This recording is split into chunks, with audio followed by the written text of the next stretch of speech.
Buenas tardes, queridos contertulios, bienvenidos a una nueva edición del Sillón Bíblico.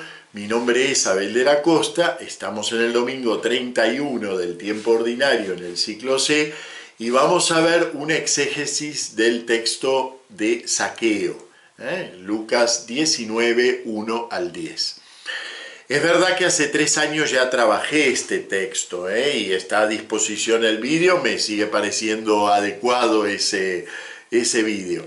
Pero preferiría hacer un especial trabajándolo exegéticamente. ¿Cuál es la diferencia con aquel vídeo? Bueno, en aquel vídeo podríamos decir que doy los resultados del trabajo, mientras que en este especial vamos a ver cómo vamos llegando a las distintas cosas que podemos ver en este texto. Es decir, más el trabajo, la construcción del significado, más que el significado en sí mismo, que es aquel que hemos trabajado en ese vídeo.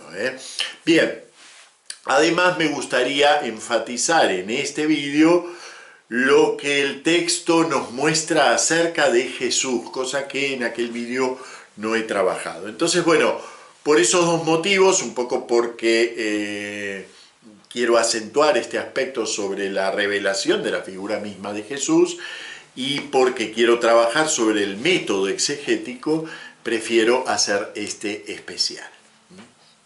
Bueno, muy bien, y vamos al texto. ¿Qué me pregunto primero frente a un texto? Bueno, lo primero que me pregunto es ¿qué clase de texto es este? Lo que técnicamente llamamos su género literario. ¿Qué clase de texto es? Y claro, en una escena así estoy ante dos posibilidades. Que se trate de lo que se llama técnicamente un apotegma biográfico, es decir, que a partir de un recuerdo histórico de una escena de Jesús se saca una enseñanza, eso es un apotegma biográfico. Generalmente la enseñanza se concentra en alguna frase, por ejemplo en este caso podría ser la frase del versículo 9, hoy ha sido la salvación de esta casa, pues también este es hijo de Abraham, o la del 10, porque el Hijo del Hombre ha venido a buscar y salvar lo que estaba perdido. Cualquiera de las dos podría ser el núcleo de enseñanza. Vamos a ver si llegamos a poder precisar un poco más, pero podría ser el núcleo de enseñanza dentro de esta anécdota biográfica. Eso se lo llama un apotegma biográfico. Es decir, que está anclado en una escena histórica de la vida de Jesús. ¿Y cuál es la otra posibilidad? Bueno, dado que se trata de un texto exclusivo de la tradición de San Lucas, no está ni en Marcos ni en Mateo, dado que está muy bien escrito, muy lucanamente escrito, es decir, hay técnica literaria en este texto, como iremos viendo a medida que lo analicemos, también podría tratarse de una escena, digamos, construida por el propio San Lucas. Más que un apotegma biográfico, podría ser una narración ejemplarizante, es decir, construye una narración con el personaje, como si fuera una parábola con el personaje Jesús. Ustedes me dirán, no, pero ¿cómo puede ser eso? Sí, puede ser perfectamente. Si ustedes van, qué sé yo, esto es muy común además dentro de la narrativa helenística, en la que se mueve San Lucas. Si ustedes van a obras de la época de San Lucas, se encuentran mucho de eso. También lo encontramos hoy, si vemos una serie histórica, vamos a suponer, qué sé yo, la vida de la reina Isabel. Vamos a ver que generalmente los guionistas ponen alguna escena que, aunque no sea biográfica, ayuda a caracterizar al personaje. Eso podría ser este tipo de escena. Es decir, una narración o caracterológica o ejemplarizante nos quiere mostrar cómo obrar en una situación semejante. En fin, puede usarlo para muchos elementos. Lo que nos interesa es cómo podemos discernir esto. ¿Cómo nos podemos dar cuenta si se trata de un apotegma biográfico o de una narración caracterizante, ejemplarizante, la que fuere? En realidad, fíjense que la exégesis, si ustedes van a los grandes exégetas de fines del siglo XIX a mediados del siglo XX, en general la tratan como narración ficticia. Y dicen, bueno, es una simple aplicación narrativa del banquete en casa de Leví, Lucas 5. El banquete en casa de Leví está narrado en apenas 4 versículos en Lucas 5. Entonces dicen, bueno, Lucas extrajo la enseñanza de ese apotegma biográfico, ahí sí, y la convirtió en narración caracterizante o ejemplarizante. Ahí cada exegeta usa la categoría que le parece más adecuada. Pero no importa, en una narración ficticia. ¿Podría ser eso? Sí, podría ser. Pero resulta que la exégesis más o menos a mediados del siglo XX empezó a revisar eso. La exégesis de la primera mitad del siglo XX tendía a restar valor histórico a todas estas escenas. A partir, podríamos decir, de mediados del siglo XX se empiezan a revisar estos criterios y a encontrar, a profundizar en el valor de estos apotegmas biográficos, en el valor histórico de estos apotegmas biográficos. ¿Con qué criterios? Bueno, por ejemplo, esta narración tiene varios semitismos. ¿Qué son semitismos? Son usos propios de la forma de hablar semítica, pero que están en una narración en griego correcto.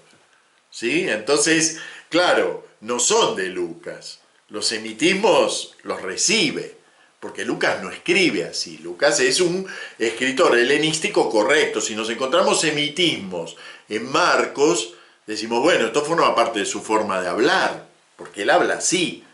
Pero en Lucas no. Entonces, cuando nos encontramos semitismos, tenemos que pensar que esos semitismos le vienen heredados de una instancia anterior. Él no está creando la narración. Por ejemplo, semitismos que hay aquí, nosotros traducimos en esto un hombre llamado Zaqueo, pero en realidad la forma que tiene aquí de decirlo es bien semítica. Tengo aquí un hombre llamado con el nombre de Zaqueo.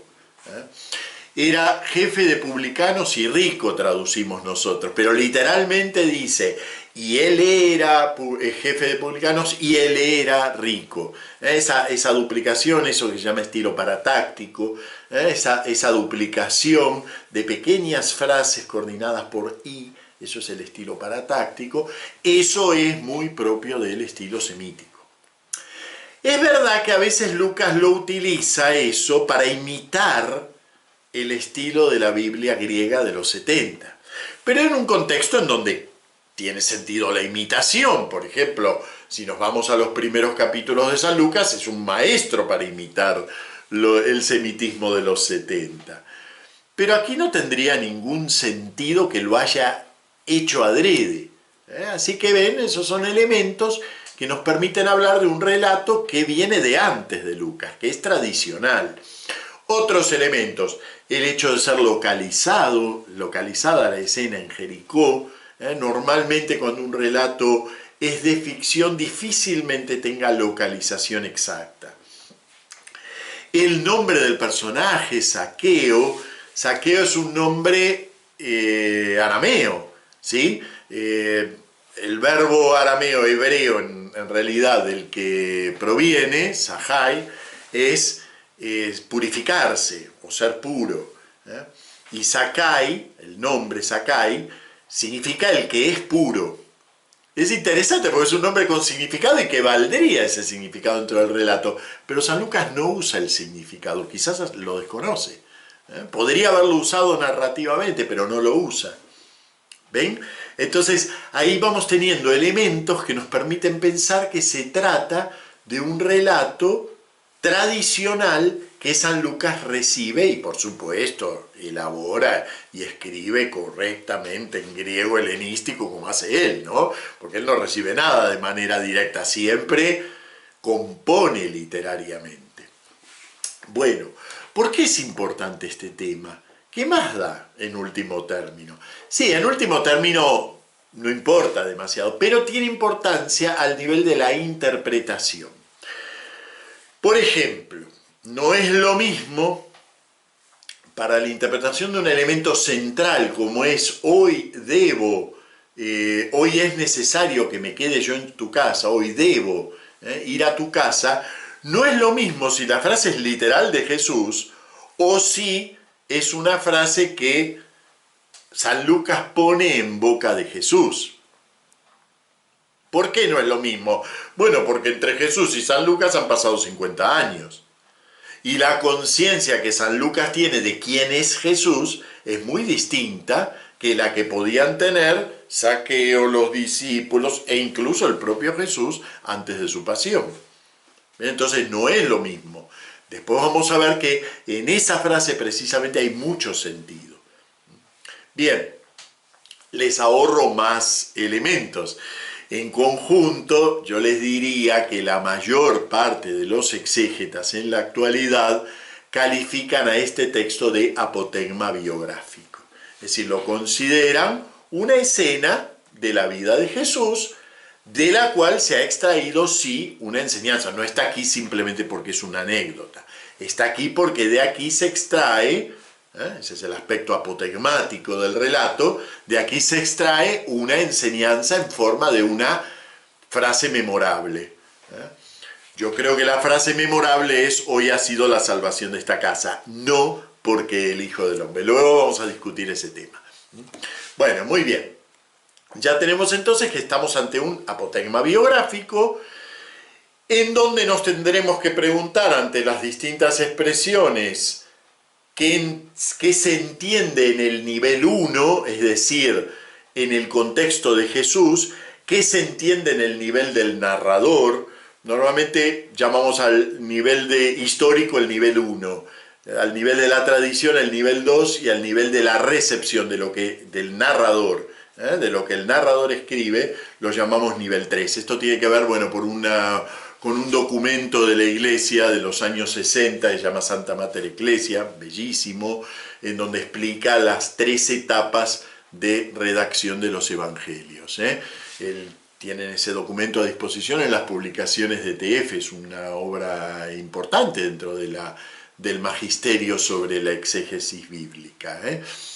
Bueno, pero a eso obedece lo de llamarlo nivel 1, nivel 2 o nivel 3. A los 3 niveles en que ese documento distingue la redacción de los evangelios. Entonces, digamos, cuando yo me pregunto qué quiere decir esto en el nivel 1, quiero decir qué significa esto para Jesús y los que están alrededor. Y cuando me pregunto qué significa esto en el nivel 3, me pregunto qué significa esto para San Lucas. Aquí tienen una frase muy linda en donde esto se ve muy claro. Esperen un segundito. Pero Zaqueo, versículo 8, pero Zaqueo de pie dijo al Señor: mira, Señor, la mitad de mis bienes. Y esos dos señores responden a dos comprensiones distintas. Uno es el narrador dice: pero Zaqueo de pie dijo al Señor. ¿Quién es el Señor? Jesús. ¿Y por qué es Señor? Porque es el Señor de su iglesia. No hay duda de que ahí la palabra Señor tiene una carga teológica propia de la época de San Lucas. 50 años más tarde, toda la iglesia sabe que Jesús es el Señor. Mientras que en la siguiente vez que lo utiliza, mira, Señor, la mitad de mis bienes, ese Señor no tiene por qué tener ninguna carga teológica, digamos, de peso. Puede ser simplemente el tratamiento de cortesía hacia un invitado importante al que se lo llama Señor. Y es común eso. ¿Ven? Entonces ahí tienen la diferencia. Podríamos decir, el primer Señor obedece a la comprensión del nivel 3 y el segundo obedece a la comprensión del nivel 1. ¿Ven? Ahí tienen el contraste. Bueno, muy bien. Vamos entonces a comenzar la historia, a comenzar a leerlo. Yo voy a ir marcando algunos aspectos y luego los acopiamos en el análisis.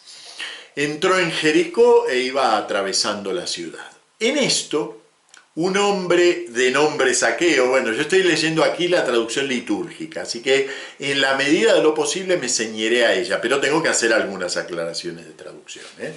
En esto, un hombre llamado Zaqueo, dice la traducción litúrgica, aquí traduce jefe de publicanos y rico. Realmente no sabemos cómo era la estructura del cobro de impuestos en la época de Jesús, es decir, el funcionamiento de los publicanos.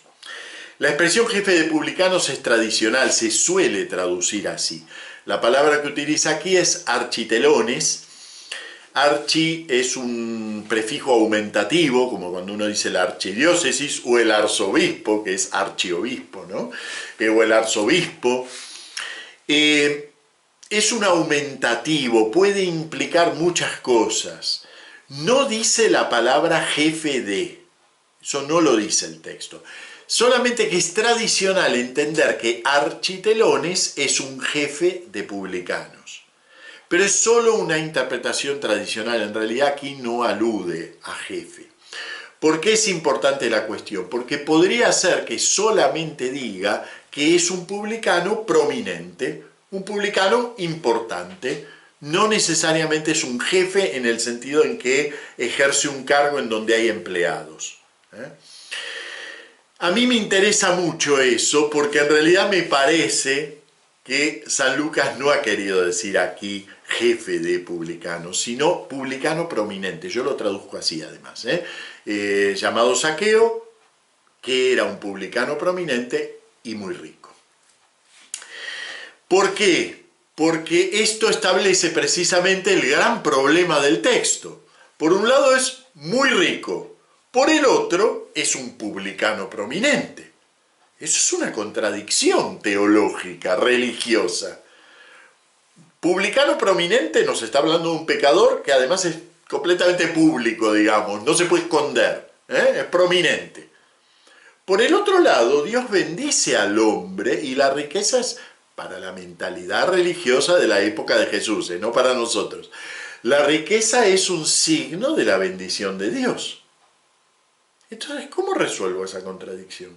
¿Cómo puede ser? Si este es un pecador, además no puede ocultarse, es un architelones, y a la vez es muy rico. Las dos cosas están aumentadas, y las dos cosas están ahí como en una vitrina. Y resulta que hay una contradicción religiosa. Veremos si esa contradicción religiosa se puede o no se puede resolver. Pero la multitud la resolvió de una manera muy típica, muy propia del Antiguo Testamento. Pero por lo pronto tenemos ahí una contradicción. En cambio, si yo traduzco jefe de publicanos, eso solo hace a su tarea. Pero aquí es mucho más que su tarea. Aquí es algo que lo caracteriza a él. Él es un archipublicano. Bien, además es muy lindo el contraste, ¿no? Este publicano prominente es bajito, ¿no? Es muy lindo el contraste, porque por un lado lo que él es visible para todos, pero por el otro lado cuando él quiere ver a Jesús no puede porque es bajito. Ya saben que ahí hay, eso lo comenté también en el video anterior, ahí hay un problema sintáctico, que es que no se dice quién es el bajito, puede ser Jesús o puede ser él. Pero bueno, ven, aquí tienen un elemento que resuelve el problema sintáctico. Hay un contraste entre lo que Zaqueo es archipublicano y lo que Zaqueo es un hombre bajito que no puede ver a Jesús.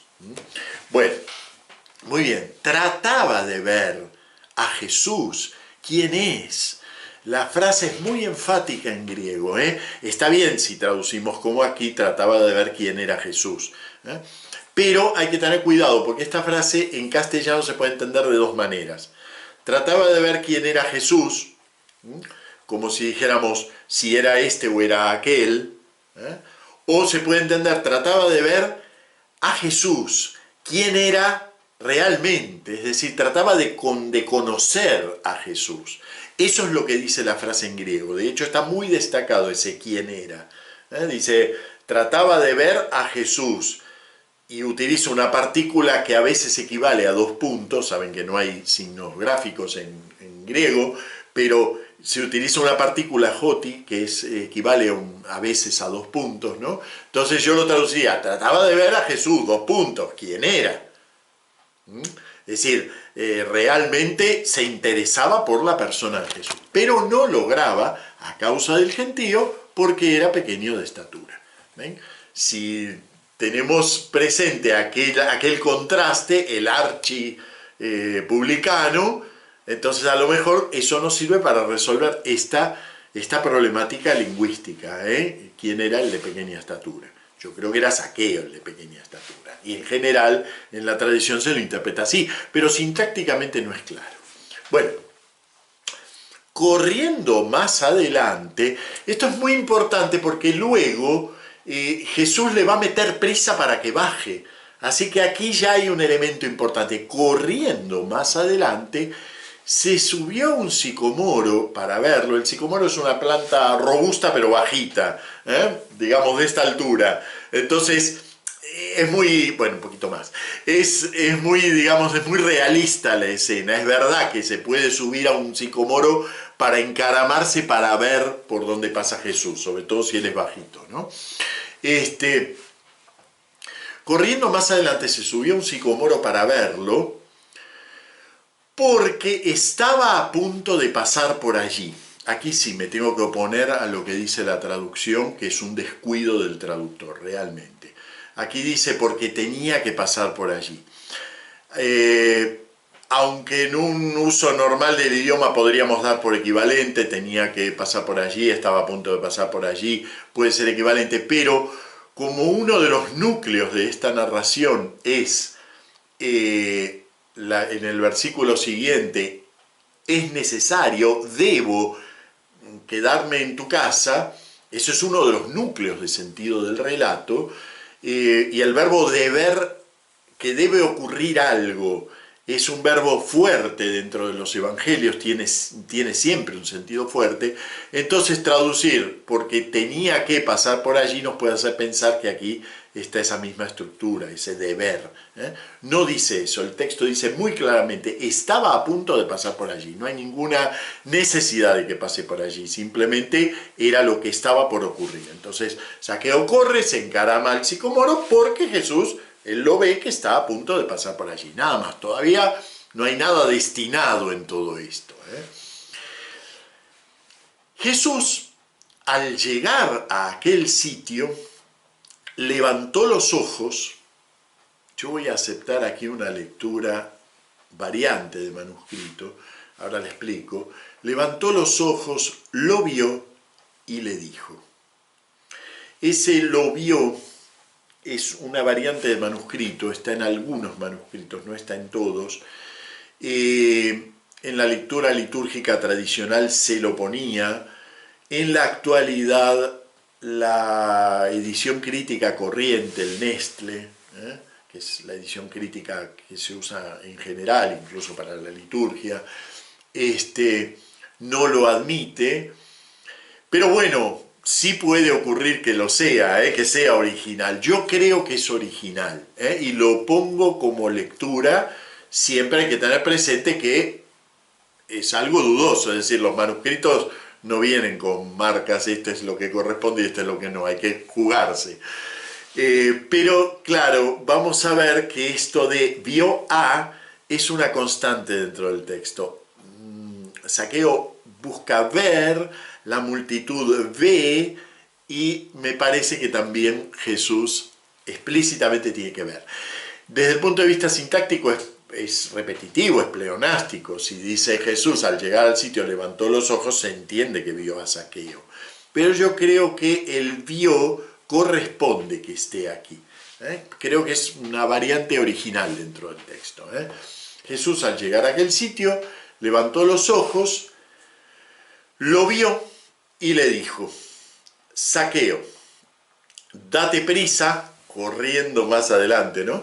Date prisa y baja, porque es necesario que, este verbo así tan largo, en griego es muy cortito, es dei, se debe. Es un verbo fundamental dentro de los evangelios, y se usa no muchas veces, pero yo les diría que 99% de las veces en un contexto teológicamente significativo. Por ejemplo, cuando dice, es necesario que el Hijo del Hombre sea entregado en manos de pecadores. Tengo que subir a Jerusalén. Esas expresiones que en castellano se ponen según el contexto de distintas maneras, pero siempre en griego son el verbo dei, que es un impersonal, y es se debe, debe ocurrir. ¿Por qué es teológicamente significativo? Porque expresan el plan de Dios. expresan el misterio del plan de Dios. Porque precisamente uno se pregunta, ¿por qué era necesario que el Hijo del Hombre fuera entregado en manos de pecadores? ¿Qué quiere decir con que es necesario que el Hijo del Hombre? ¿No podía ser que no? Bueno, la vida de Jesús nos va mostrando que efectivamente eso era lo necesario, pero ¿es necesario simplemente porque es lo que ocurrió o eso está inscrito en la voluntad de Dios sobre Jesús? ¿Ven? Entonces, cuando aparece este verbo estamos ante un núcleo de algo para pensar. Acá nos tenemos que preguntar, bueno, ¿por qué es necesario que hoy se quede en su casa? ¿Ven? Es un verbo fuerte. Bien. Nuevamente, él se dio prisa en bajar y lo recibió con alegría. Bueno, al ver esto, fíjense, Zaqueo trataba de ver, ahora la multitud entra a... La multitud por ahora fue simplemente aludida, había mucha gente y Zaqueo no podía ver quién era Jesús. Pero ahora la multitud tiene actuación. Al ver esto, todos murmuraban, y esto no es un verbo neutro, es un verbo muy conocido en la tradición del Antiguo Testamento. Ustedes recuerden las escenas de murmuración en el Éxodo o en Números. El murmurar es el verbo que utiliza aquí, ¿no? Gongizo es un verbo que aparece en el Antiguo Testamento para esto, que es cuando el pueblo de Dios, ante una actuación de su Señor, en lugar de entender lo que Él realmente está haciendo, lo entiende torcido. ¿Por qué nos sacó al desierto para hacernos morir de hambre?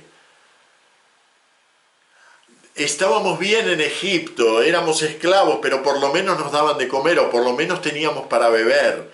¿Se acuerdan que está ese rifirrafe entre Dios y su pueblo, no?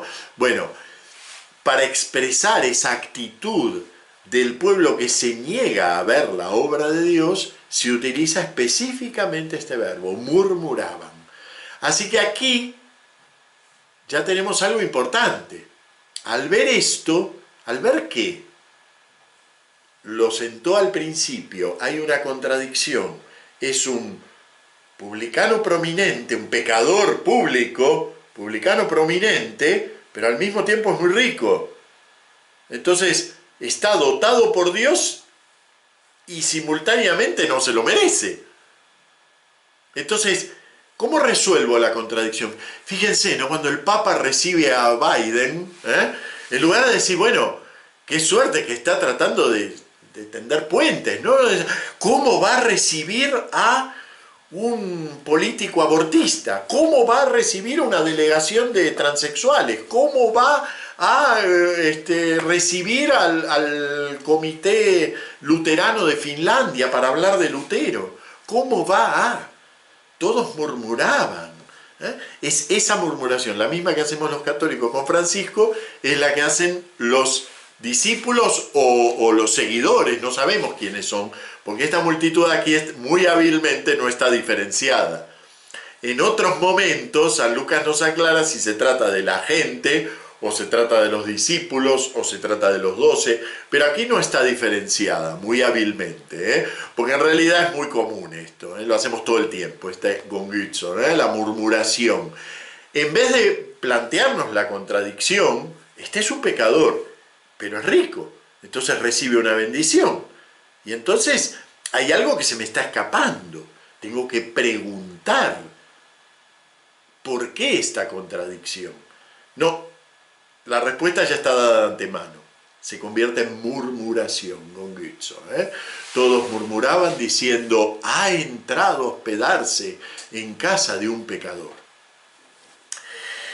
Y aquí viene el versículo 8, enigmático, pero Zaqueo, esa adversativa respecto de la otra, pero Zaqueo de pie dijo al Señor, mira Señor, la mitad de mis bienes se la doy a los pobres, y si he defraudado a alguno, le restituyo 4 veces más. Este versículo sirve para fundamentar el uso de este texto como texto penitencial. Y decir, bueno, ven cómo Zaqueo se arrepintió de su pecado y hace todo esto porque vino el Señor. Bueno, pero es que en realidad si quisiera decir eso está mal ubicada la frase, porque todavía no ha pasado nada con Jesús. Por ahora Jesús ha ido a hospedarse, todavía no le ha dicho nada a Zaqueo, ni hay ninguna confesión de nada aquí.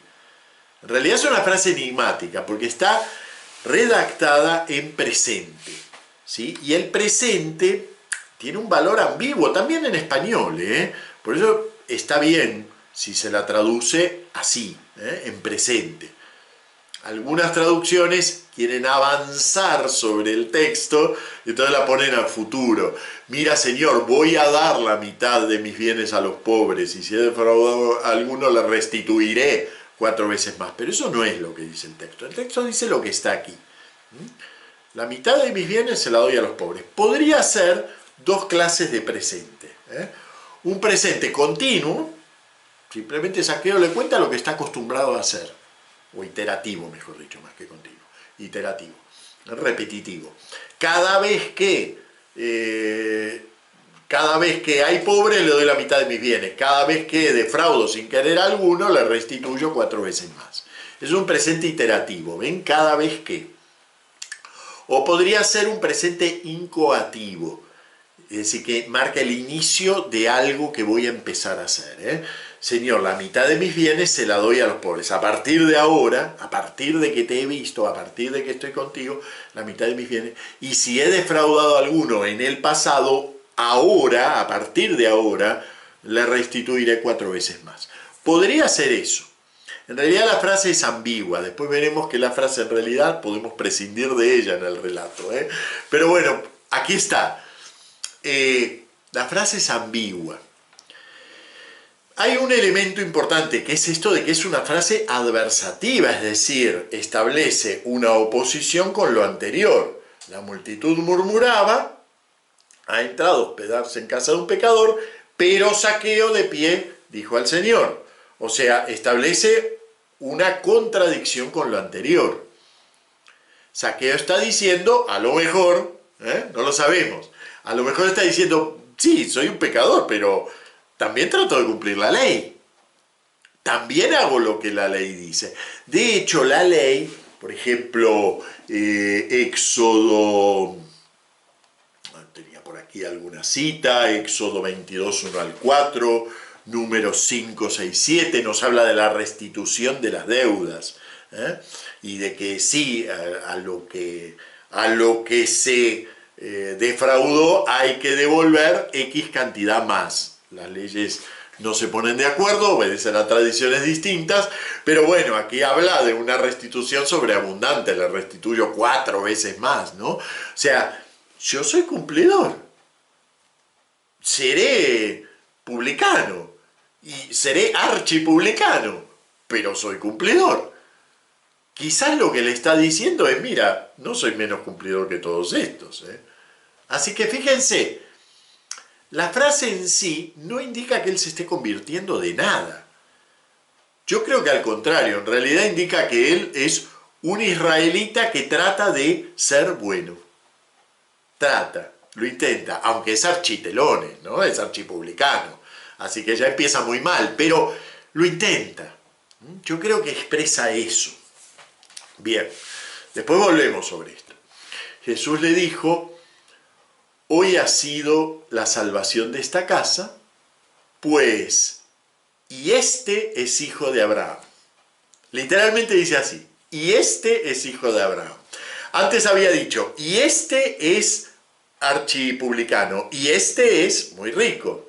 Bueno, ahora junta esos dos y resuelve Jesús la contradicción a su manera. Y este es hijo de Abraham. Es verdad que al traducir tenemos que traducir también este es hijo de Abraham. Eso es por una cuestión de estilo en castellano, pero en griego la expresión que utiliza es exactamente la misma que arriba. Y este es architelones y este es muy rico. Y ahora se juntan las dos en una constatación que hace Jesús y que es portadora de sentido también para nosotros. Y este es hijo de Abraham.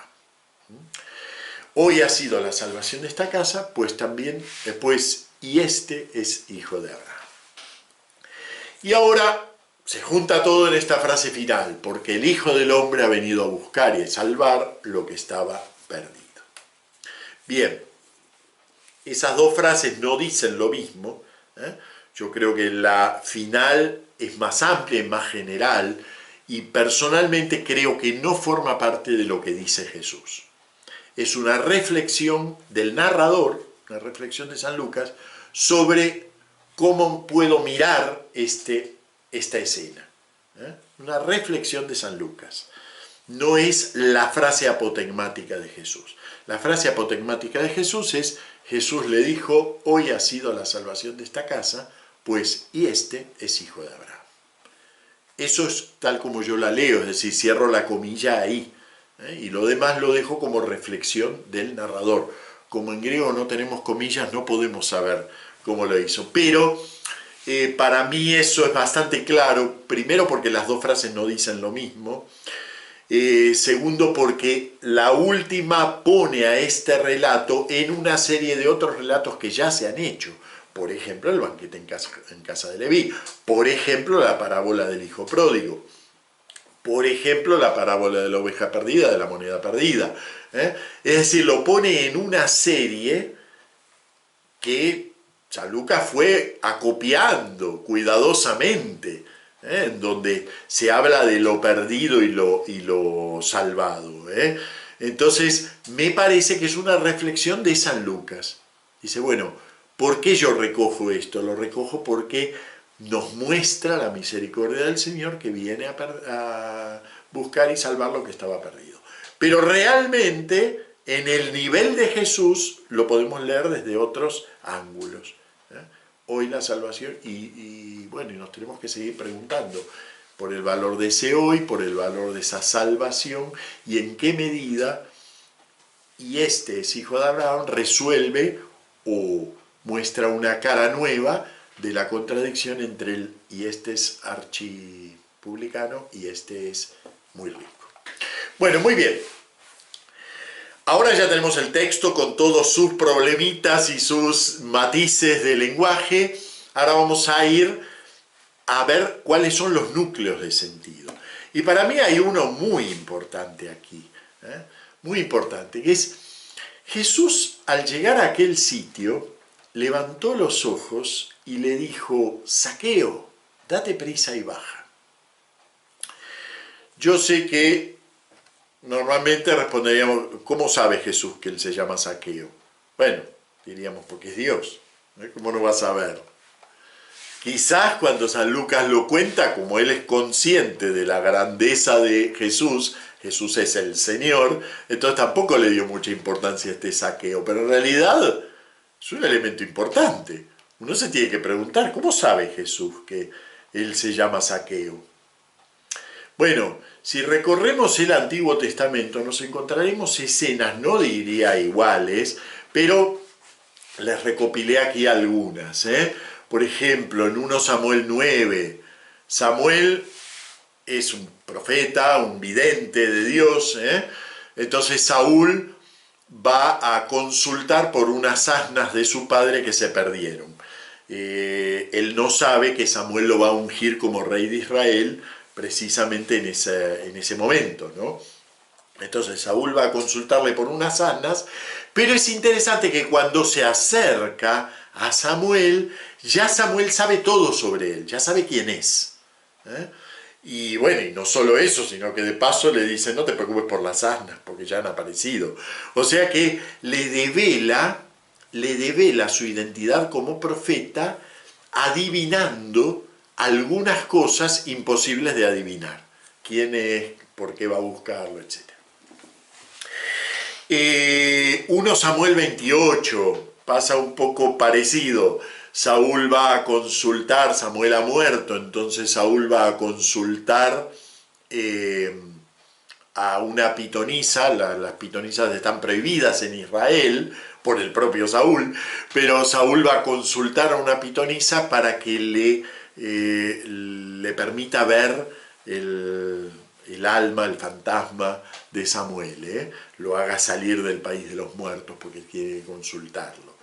Y entonces la pitonisa sabe que ahí pasa algo raro, porque Saúl previó ese tipo de cosas.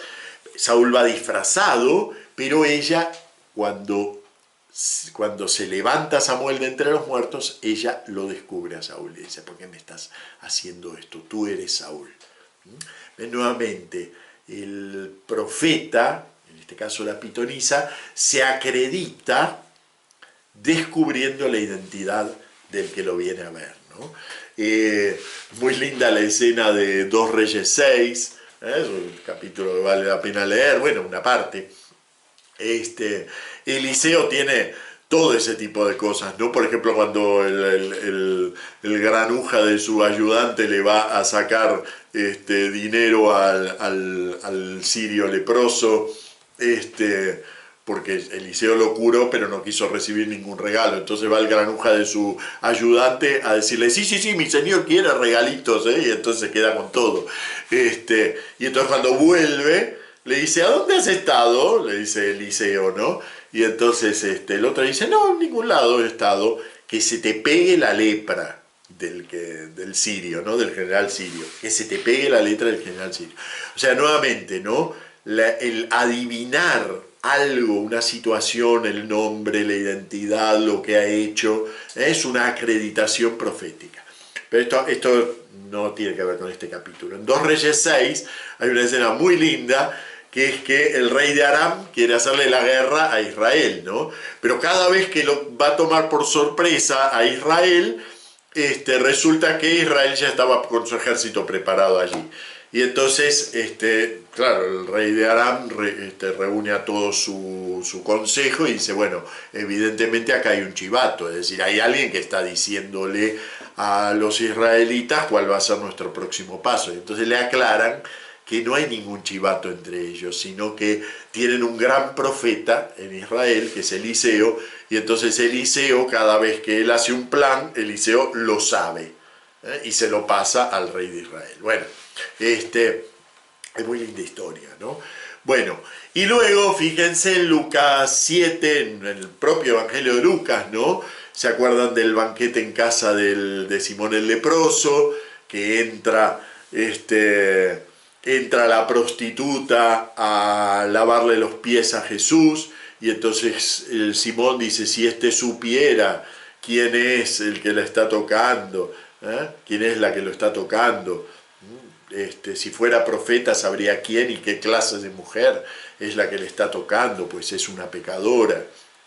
Y entonces ahí Jesús le hace la comparación: yo cuando vine no me lavaste los pies, bueno, le hace toda esta comparación.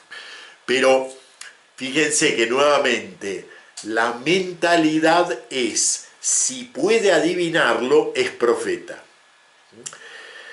Zaqueo, date prisa y baja, es una acreditación profética. Claro, cuando el lector se pregunta ¿cómo es que sabe él que se llama Zaqueo? Ahí tenemos que descubrir quién es Jesús. Es una acreditación profética. No está puesto de casualidad el nombre aquí. Está puesto porque a través de esa irrupción del nombre, si quisiera decirnos que el nombre lo supo porque se lo dijeron los que estaban alrededor, lo hubiera señalado. A través de la irrupción sorpresiva del nombre se nos acredita como profeta. Pero ¿qué es lo importante de ahí? Lo importante es precisamente lo que viene ahora. Porque es necesario, porque se debe que hoy me quede en tu casa. Están muy unidos esto, la acreditación profética de Jesús con el hecho de que él descubre a través de algunas cosas que están pasando. Jesús, al llegar a aquel sitio, levantó los ojos, lo vio y dijo. Descubre cuál es el siguiente paso en la voluntad de Dios.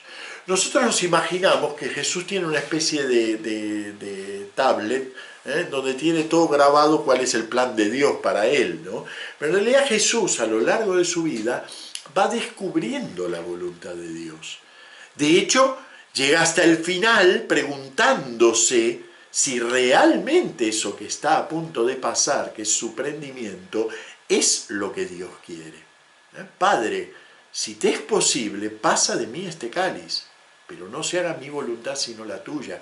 En esa entrega completa de su voluntad, Jesús descubre que realmente la voluntad de Dios es que Él sea entregado en la cruz. Jesús no tiene ni el plan de Dios lo podemos concebir como una hoja de ruta completamente marcada, en donde ya podemos saber de antemano 5 días antes lo que va a pasar. No es así el plan de Dios, ni es esa la vida de Jesús de obediencia al Padre. La obediencia de Jesús al Padre es estar en continuo diálogo con el Padre y descubre la necesidad de una determinada realidad que le va a ocurrir, por ejemplo en este caso, la necesidad de romper con la murmuración de Israel. La descubre precisamente a través de signos que le va dejando el Padre. Pero claro, para poder leer esos signos, lo mínimo que tiene que ser Jesús es profeta. Lo mínimo. Después resulta que será profeta y más que profeta, pero empieza por ser profeta. Si Jesús no es profeta, no puede descubrir esa voluntad de Dios, que el Padre le está hablando, pero se la habla de estas maneras. Jesús levanta los ojos, ve muchísima gente, pero al levantar los ojos lo vio a Zaqueo. Entonces, hay un exégeta francés del siglo XIX, una obra interesante sobre San Lucas, el exégeta se llama Godet. Les voy a leer aquí una frasecita preciosa de Godet en su libro, en su comentario al Evangelio de San Lucas, página 853, dice: esta palabra se debe, es necesario que, esta palabra indica que Jesús acaba de comprender, por el anhelo que siente este hombre de verlo, que es él a quien su padre ha elegido para él como anfitrión en Jericó. ¿No? Es decir, que ese se debe revela algo sobre el alma del propio Jesús. Nos revela algo sobre el alma del propio Jesús. El choque que va a ocurrir entre la murmuración de Israel, el pecado de este pecador y una bendición que anda por ahí flotando, lo tendrá que resolver Jesús, pero el Padre le ha dicho: esta es la casa que yo he elegido para ti, este es el lugar al que tienes que ir. Bien, eso yo creo que es uno de los núcleos del texto. Realmente Jesús en Jericó, digamos, siguiendo esta trayectoria que va siguiendo San Lucas, Jesús en Jericó llega a un nudo dentro del camino que le ha trazado el Padre. Y ese nudo lo descubre precisamente al mirar a Zaqueo.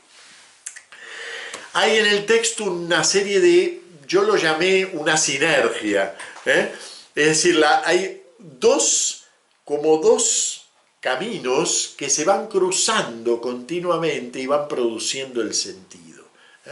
Esos caminos se notan en determinadas repeticiones verbales, no son un espejo, no son un espejo, pero las cosas que se dicen sobre Zaqueo y a veces incluso sobre la multitud se repiten en cierta medida o se duplican en relación a Jesús, ¿no?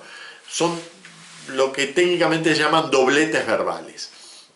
Por ejemplo, se nos dice en el versículo 1, Jesús atravesaba Jericó. Y en el versículo 4 se nos dirá, Jesús atravesaba, ¿no? En el versículo 4 se nos dirá que cuando Zaqueo ve que estaba a punto de pasar, esos dos verbos son el mismo en griego, atravesaba Jericó y estaba a punto de pasar. En el versículo 13 nos dice que Zaqueo buscaba ver. En el versículo 10 se nos dirá que el Hijo del Hombre vino a buscar. Nuevamente en el versículo 13 nos dice que Zaqueo buscaba ver. Luego, si aceptamos los manuscritos de la familia bizantina, esto que les decía, que ponen el y vio, en el versículo 5 Jesús vio a Zaqueo. Y en el versículo 7, todos viéndolo, Todos viéndolo. El ver aquí, podríamos decir que centra la escena. Versículo 4, baja rápidamente, Zaqueo, baja rápidamente. Versículo 5, Zaqueo bajó rápidamente. Versículo 5, yo debo hoy, ese hoy, Semeron, es un hoy muy enfático, precisamente hoy. Esa es la palabra que utiliza, es un hoy, pero es muy enfático. Es el mismo que usamos en el Padre Nuestro, dánosle hoy. Es ese mismo Semeron. Versículo 9, hoy ha ocurrido la salvación de esta casa, ¿no? Es nuevamente ese mismo hoy. El versículo 5, hoy debo hospedarme en tu casa. El versículo 9, hoy ocurrió la salvación en esta casa, la misma expresión. Zaqueo sube para ver, Jesús levanta la vista, ¿no? En ese plano inclinado se produce el encuentro. Y bueno, y el núcleo de todos estos dobletes es y él era archipublicano, y él era muy rico, y él es hijo de Abraham. Estos enmarcan toda la escena, estos y él. Bien. ¿Por qué digo que y él era hijo de Abraham? Resuelve la contradicción. Bueno, eso es uno de los sentidos, creo yo, del texto. Por eso este versículo 8, la actitud de Zaqueo, doy mis bienes a los pobres, restituyo 4 veces más, está antes y no después de la frase de salvación. Porque si estuviera después de la frase de salvación sería motivada por la salvación. Pero no, aquí Jesús, después vamos a ver esto de salvar, pero aquí Jesús lo primero que hace es constatar algo que hace a la realidad misma de Zaqueo. Zaqueo puede ser pecador, es un archipecador, porque es un archipublicano, es un archipecador. Y Zaqueo puede a la vez estar bendecido porque él es hijo de Abraham. Los hijos de Abraham, típicamente los fariseos se aplicaban ese nombre, se creían que ser hijos de Abraham era que ellos ya eran muy puros, y ellos ya eran, como en la parábola del fariseo y del publicano, ¿no? Que ellos ya venían con una marca en el orillo, ¿no? De lo puros que eran. Y Jesús les dice, ser hijo de Abraham es otra cosa. Ser hijo de Abraham es que pertenecen al rebaño de Dios. Por eso está bien que utilice precisamente después una alusión a la profecía de Zacarías, ¿no? de Ezequiel. El Hijo del Hombre ha venido a buscar y salvar lo que estaba perdido, que es un fragmento de la profecía del buen pastor.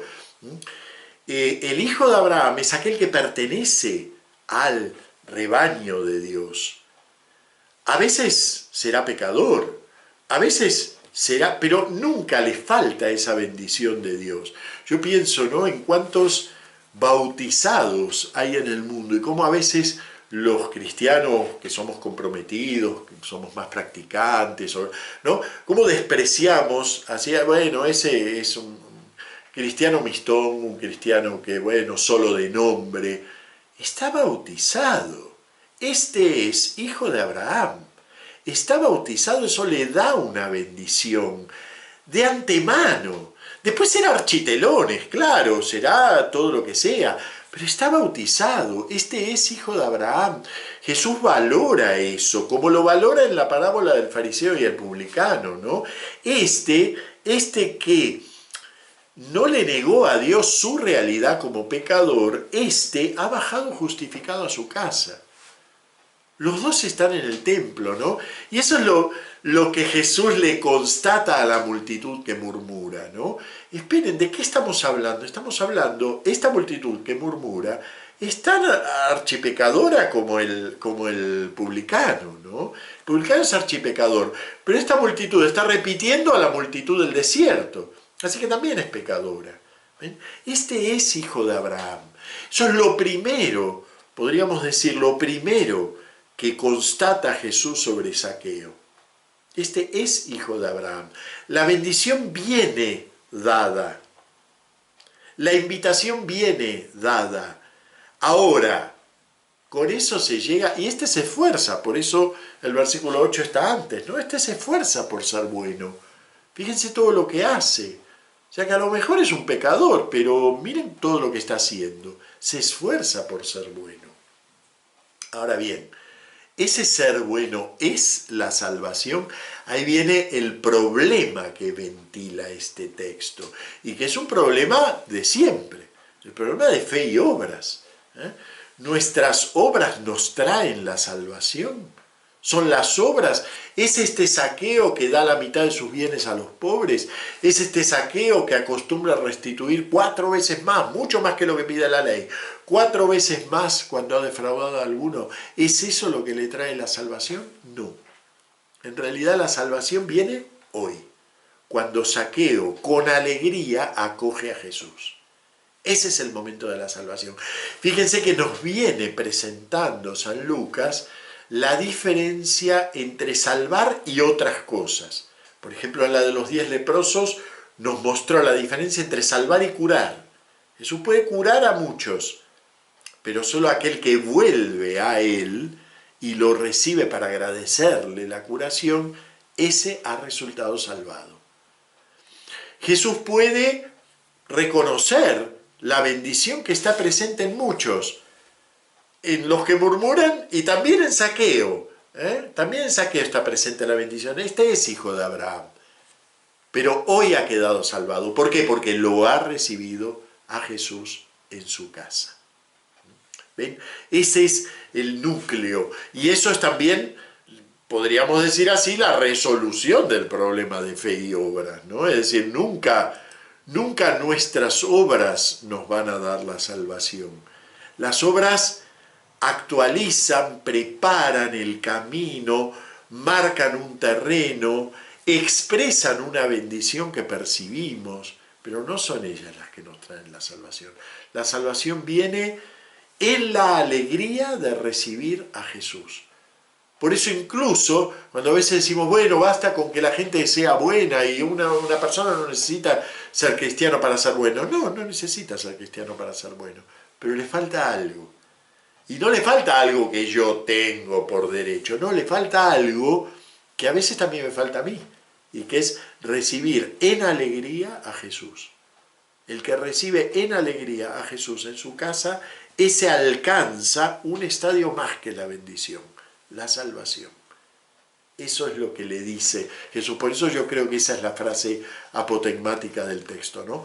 Hoy ha llegado la salvación a esta casa. Ha llegado, es decir, he llegado, ha llegado el propio Jesús. Hoy ha sido o ha llegado la salvación de esta casa. Bueno, todo esto San Lucas lo lee en conjunto como una aplicación de la imagen del buen pastor de la que habla el profeta Ezequiel, ¿sí? El profeta Ezequiel, en su capítulo 34, nos habla del buen pastor. Vamos a leerlo, porque es una imagen, bueno, muy querida por el Nuevo Testamento. La utiliza el Evangelio de Juan en su discurso del buen pastor, ¿no? Versículos 15 y 16. Yo mismo apacentaré mis ovejas y yo las llevaré a reposar. Oráculo del Señor Yahvé. Buscaré a la oveja perdida, tornaré a la descarriada. En fin, ven que utiliza precisamente esa expresión, ¿no? He venido a buscar y a salvar lo que estaba perdido. San Lucas relee toda esta escena como realización de la profecía de Ezequiel del buen pastor. Yahvé ha venido a buscar y salvar todo lo que estaba perdido. Bien, yo creo que con esto nos hemos aproximado un poquitito más a la riqueza de un texto que realmente vale la pena releer una y otra vez. Bueno, muy bien, por hoy terminamos este sillón bíblico. Quería aprovechar a comentarles un poquitito, ya que se ha hecho largo y el que llegó hasta aquí es porque le gusta mucho. Quería aprovechar a comentarles una cosita, ¿no? Y que es que si pueden, traten de donar algo, de poner algo. Yo sé que está la monetización de los vídeos, pero quiero que sepan cuánto monetizan los vídeos. Son muy poquitos los que vienen a mi canal, ¿no? Entonces, para que se den una idea, la monetización de todo este trabajo que hago semana a semana son 50 euros al año. O sea que realmente no lo hago obviamente por dinero, de ninguna manera, yo no hago estas cosas por dinero, pero sí el que sea sensible a la frase de Jesús, el trabajador merece su salario, o a la frase de San Pablo, no pondrás bozal al buey que trilla, trate de ayudar un poquitito a que pueda continuar haciendo este tipo de servicios. Pueden hacerlo a través de la página de donativo del Testigo Fiel, eso es para mí el mejor medio. También están los supergracias de acá abajo, pero YouTube se queda con muchísimo, así que el que sepa utilizar PayPal o transferir por cuenta bancaria, es preferible que utilice la página de donar del Testigo Fiel. Se accede desde cualquier sitio del Testigo Fiel a través del botoncito donar que está en la cabecera. Bueno, muchas gracias, no tomen a mal este pedido, simplemente es porque a lo mejor creen que la monetización, me voy a ir a vivir a Andorra como el Rubius, porque la monetización me hace salir los morlacos de los bolsillos, y no es así. Bueno, muy bien, nos vemos el viernes que viene, muchas gracias.